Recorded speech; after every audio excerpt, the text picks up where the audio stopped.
जय श्री कृष्ण भक्तों गंगा सप्तमी व्रत की कथा। बहुत समय पहले इस धरती पर भागीरथी नाम के एक बेहद प्रतापी राजा निवास करते थे। अपने पूर्वजों को जीने मरने के दोष से मुक्त करने हेतु गंगा को पृथ्वी पर लाने के लिए वह कठोर तपस्या उन्होंने करना आरंभ कर दिया।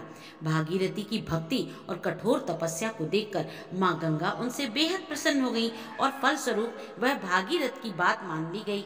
लेकिन एक समस्या आन पड़ी। उन्होंने राजा भागीरथ से बताया कि अगर वह स्वर्ग से सीधा पृथ्वी पर आएंगी तो पृथ्वी को उनकी गति असहनीय हो जाएगी और रसातल में पृथ्वी चली जाएगी।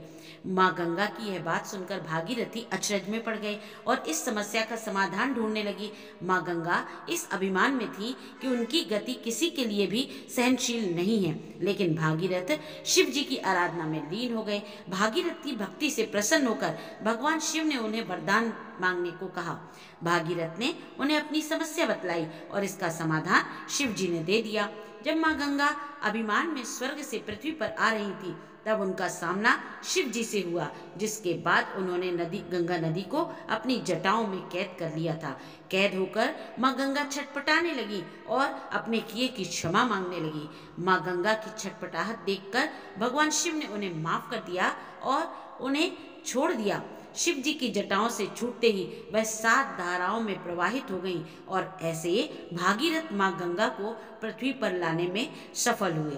जय श्री कृष्ण भक्तों।